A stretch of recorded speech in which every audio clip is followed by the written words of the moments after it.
السلام عليكم ورحمة الله وبركاته. أهلا بكم في قناة كروشيه يوتيوب مع سهام البنهاوي. النهاردة هنعمل البليرو اللي قدامنا ده، هنعمل مقاس ميديوم ولارج، وهنوضح باقي المقاسات في الفيديو. واللي أول مرة تشوف أعمالي ما تنسيش تدوسي على الزرار الأحمر اللي تحت الفيديو وتدوسي على الجرس عشان يوصلك كل جديد احنا بننزله، ونتابع مع بعض الأدوات والخطوات. الأدوات اللي احنا استخدمناها، استخدمت خيط إليزا بيركم كلاسيك معاه إبرة رقم 6.5.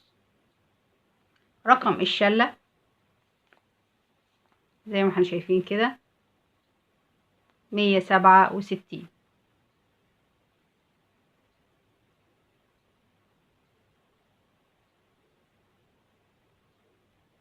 أول حاجة هنعمل عقدة البداية بتاعتنا،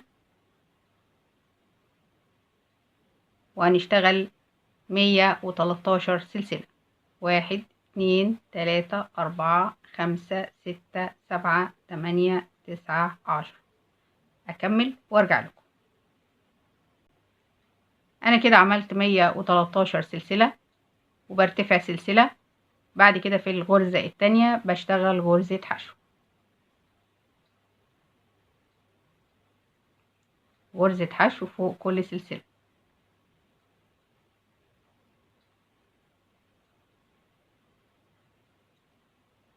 بالشكل ده لنهاية السطر. وصلت لنهاية السطر واشتغلت 113 غرزة حشو. بعد كده برتفع سلسلة والف الشغل وبشتغل تحت الحلقتين.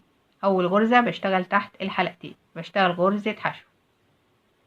بعد كده بشتغل في الحلقة الخلفية، يبقى اول غرزة واخر غرزة بشتغل تحت الحلقتين،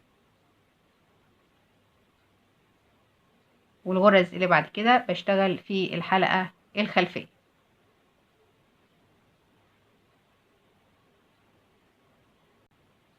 وصلت عند اخر غرزتين، الغرزة اللي قبل الاخيرة بشتغل في الحلقة الخلفية، والغرزة الاخيرة بشتغل تحت الحلقتين، وبرتفع سلسلة وبلف الشغل.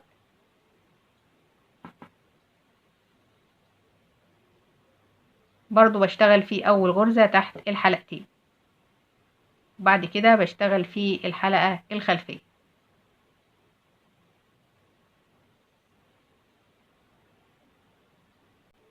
زي ما احنا شايفين كده الطول قد ايه، احنا بنرتفع قد ايه، هنرتفع 82 سنتي. 82 سنتي.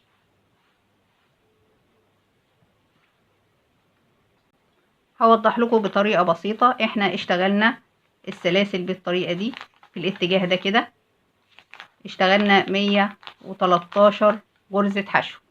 بعد ما ارتفعنا بالادوار هنجيب الجزء اللي احنا اشتغلناه بالطريقة دي وهنضم الطرفين بالشكل ده علشان نحدد مكان لفتحة الدراع.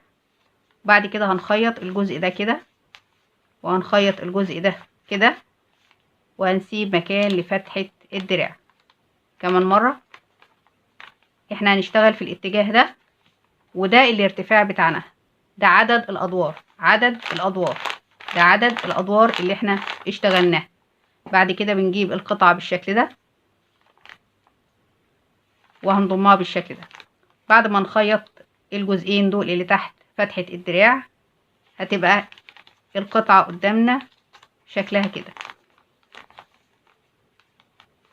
زي ما احنا شايفين.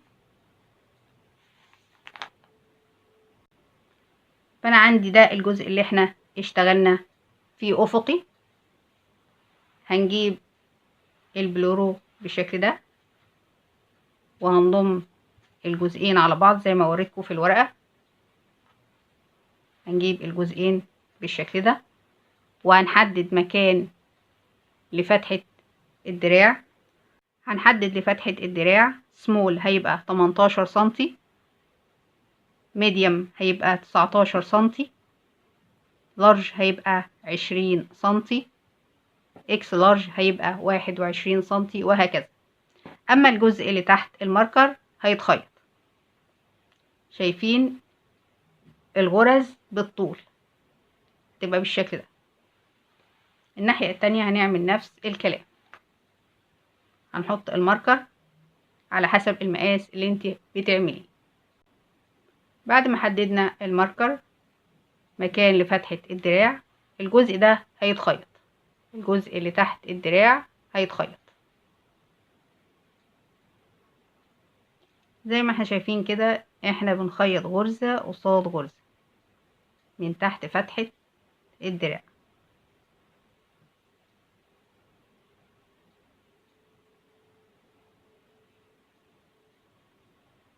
بالشكل ده. احنا كده خلصنا الخياطة بالشكل ده.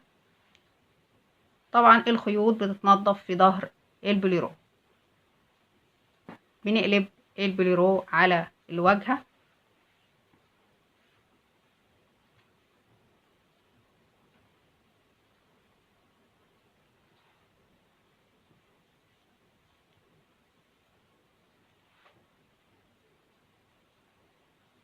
ده بيبقى شكله.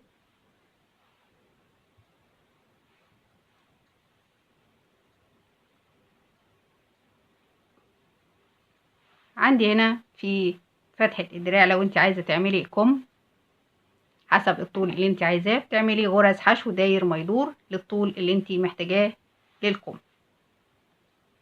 وزي ما قلتلك الخيوط دي كلها بتتنضف في ظهر البليرو. طريقته سهلة وبسيطة جدا.